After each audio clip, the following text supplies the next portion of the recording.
Welcome to Washington Unplugged. I'm Sharyl Attkisson. Game Change, the instant bestseller by Mark Halperin and John Heilemann, uncovers secrets of the 2008 campaign, which have dominated the news cycle since this weekend. And today, Washington Unplugged has questions about many things, including how the authors got all of their startling personal anecdotes. Welcome, gentlemen. Sharyl, great to see you. I figured we would start by seeing if there are any things in the book that you thought were particularly interesting gems that have not gotten as much attention as some of the others. John, do you have a couple of things? Cheryl, there are so many things in the book that haven't gotten the attention they deserve. It's a very long list, but I'll focus on two just quickly because there is a perception out there among some people that the book is unfailingly and relentlessly harsh about many of the characters, and particularly about Hillary Clinton. And I'd like to focus. There are a couple great stories in the book that really show a side of Hillary that's incredibly vulnerable and incredibly human that aren't really open, that the public hasn't really seen before. One of them revolves around her reaction after David Schuster at MSNBC referred to her daughter Chelsea as being pimped out. We have a great anecdote in the book of how Hillary reacted on a senior staff conference call to that moment and how emotional she got, how upset she was because she had been worried for so long during the campaign that Chelsea would be like collateral damage in the course of the campaign. It finally happened after months in which Chelsea was never part of the campaign, certainly received no negative coverage. Suddenly there was this incident that upset her. She sort of almost heard David Schuster calling her daughter a prostitute, and she kind of breaks down in tears on a conference call, is very upset to the point where she's just, she's emotional and she's overwrought. And in the middle of the call, suddenly this voice pipes in on the cell over the conference call, and it's Chelsea from the road, hearing her mother upset. Who she chimes in and says, "Mom, it's okay. It's me. I'm out here. I'm fine. It's all going to be okay."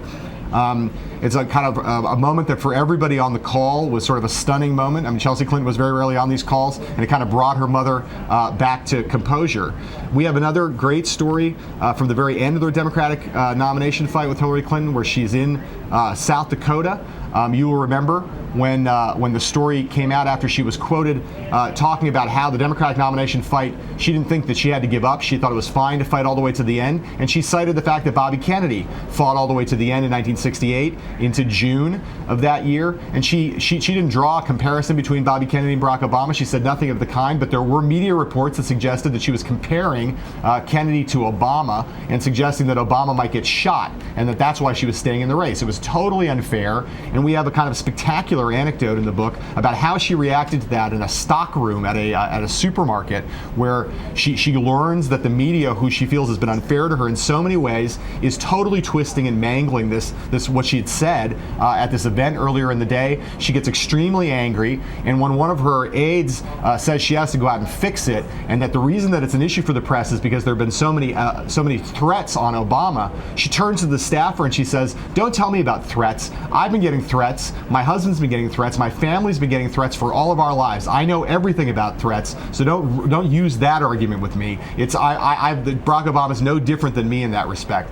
And both of those anecdotes have not been covered at all, and both of them are revelatory of life as what it was like to be Hillary Clinton and be subjected to the particular kinds of dynamics that only she of all the candidates experienced during the race. Well, as it should be, there are, I'm sure, many more stories in the books than people will hear in interviews with you all. And naturally, some of the less flattering anecdotes and stories and quotes are the ones that have gotten the most attention. Have you all heard from any of the people that are portrayed in your book? Have you gotten any either flattering comments or angry reactions or questions from these folks? Sharyl, to date, we've received not a single complaint from anyone who's written about it in the book or from anyone who was a source in the book saying, you misreported, or your general sense of things is inaccurate. Quite the contrary.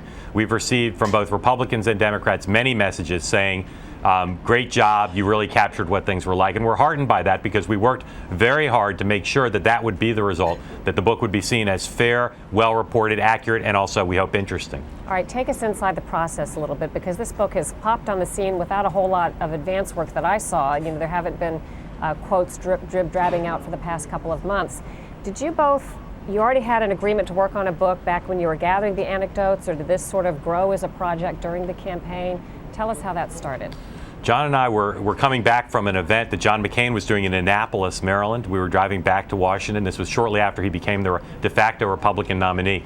And we started talking about how interesting the race was, how normally in a presidential year there may be one or two candidates to kind of catch the public's imagination. In this campaign, you think about Rudy Giuliani, America's mayor, John Edwards and Elizabeth Edwards, these two iconic figures, the Clintons, John McCain, Barack Obama, and then eventually Sarah Palin. But so many interesting world-class figures who were celebrities, not politicians. I don't mean to pick on Lamar Alexander or Chris Dodd, but not sort of boring politicians, but people who were not only fascinating and celebrities, but were engaged in a very intense competition.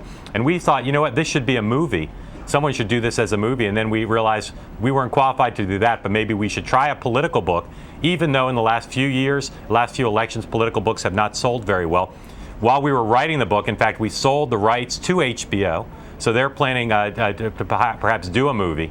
And we thought, if we could bring the kind of cinematic, novelistic style and flair to a book that was 100% accurate, we thought there might be a story to tell, given how interesting the people were and how interesting the narrative was. Now, how do you get people to confide in you? They've said things to you and reported things to you that were really amazing things, and it must have been hard for you along the way to not report on these during the campaign. You were getting some really good information and you held on to it for the book. How do you balance that, and how do you get people to tell you these things? Well, Mark and I have been covering politics for a long time, and one of the more kind of amazing things was when we sat down to think about doing the book in the spring of 2008. We sat down and laid out our source lists for each other and sort of said, who do we know, and what's our dream list of people that we would want to get for this book? Who do we need to talk to? And we discovered that between the two of us, we knew 95 or 98 or 99% of the people that we would ever want to talk to. We had long-standing relationships with them, and we were able to tap them not as strangers, but as people with whom we had developed a bond and a trust over time. We took the summer of 2008 and reported basically backward onto the nomination fights, and we did that for a reason. First of all, it got rid of the conflict of reporting on stuff that was while the race was ongoing. We didn't have to think about that race was over. We were able to look back at it, and the fact was that we also were able to get to people while their memories were still fresh. They were out of battle. The contest had been settled, but their memories were still bright and fresh enough that they were telling us things that we thought would have been lost to history if we'd waited until after the whole race was over. So we did much of our reporting on the nomination fights over the summer of 2008, and then went and covered the general election for our respective magazines, and then on election day, or the day after election day, turned very intensely to the general election and did the same thing. We did over 300 interviews with more than 200 sources. As I say, almost none of them were strangers to us as we began the process. We did lengthy interviews with many of them. We sat with people for multiple sessions, often over multiple hours, and we shared with them our excitement about why we thought this was the campaign of a lifetime. All of them agreed. They agreed in the same way that we thought this was probably the best race we had ever covered or might ever cover. They felt like this was the most historic race they'd ever been involved in or might ever be involved in, and they were excited about the prospect of joining us in some way, kind of building this boat together and helping us to portray it in a way to show people what was going on behind the scenes during a race that had captivated the country. Well, this is sort of a Washington insider kind of question, but I've sure heard it asked a lot in the past day or so. When people talk to journalists, they're either often say they're on the record on background, not for attribution, on deep background, off the record. And while some journalists seem to think there's a set of definitions for each one of those, I found in my practical experience there really isn't. There are different understandings by different people to what those things mean. So explain how you conducted these, because basically the allegation floating out there is people told you things in confidence with the promise or the belief they would never have their name attached to some of these, like the Harry Reid anecdote, and yet their names are attached to them in the book. Can you tell us how that works? Cheryl, we did all our interviews for the book on a deep background basis. This is important because we want this to be transparent. We want people to understand that what we did was in order to serve history, to serve the public interest, so these stories could be told. That requires giving people a comfort that their anonymity will be protected.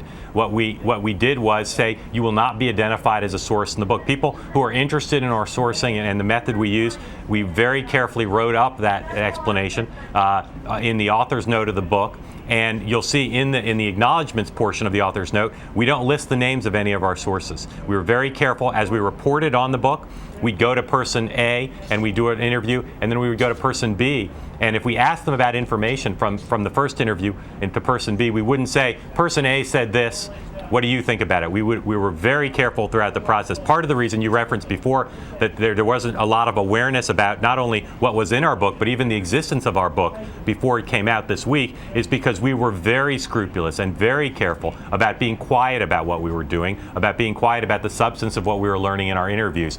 As we've said all along, and it will be true no matter what anyone says, we did not burn any of our sources in writing the book or in talking about the book since it came out. We've been very careful. We take that oath and professional responsibility carefully, and we've fulfilled it. And Sharyl, I just add that, this is not some novel reporting technique. I mean, you could look at some of the most esteemed figures in our business, people like Bob Woodward, who if you match up some of Bob Woodward's author's notes with our author's note, you'll see they're remarkably similar in terms of the technique that he's employing. You look at a great campaign book like Richard Ben Kramer's What It Takes. It's very similar in trying to achieve the novelistic effect that we've achieved. People have used these same kind of techniques for a long time, and if you look outside the realm of politics, look at Andrew Ross Sorkin's recent book on the Wall Street meltdown. Again, very similar. These are not in any way exotic sourcing techniques that we're using here with the book. Can one of you, and it doesn't matter which one, just briefly review the very controversial Harry Reid comments when he spoke about President Obama and Negro dialect and that quote area?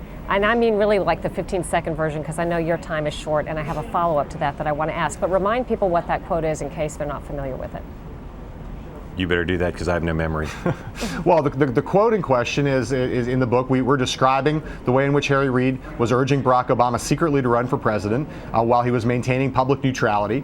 He was urging him to take on Hillary Clinton for reasons that we describe at length in the book. And he's just talking about why he thought Barack Obama could be the first African-American president of the United States, and what he says in the political analysis that he was offering. He says that Obama was a light-skinned African-American who had no trace of a Negro dialect except when he wanted one, and that was, in his view, made Obama an acceptable kind of an African American candidate in a way that maybe some others wouldn't have been. He saw those things as assets that Obama brought, and it was part of the reason why he felt that this was a guy who could overcome this historic barrier and become the first black president of the United States. Now, I take it from your earlier answer, Senator Reid's office has not contacted you or taken issue with the terms of you using his quote.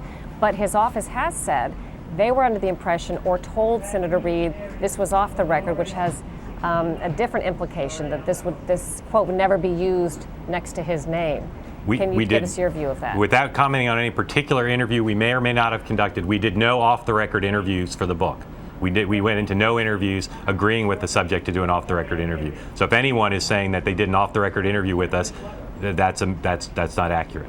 And now that you all have done this fantastic book, that may be the best prose that you'll ever have written, do you worry that some people might be more guarded in things they say to you in the future? Does it work that way?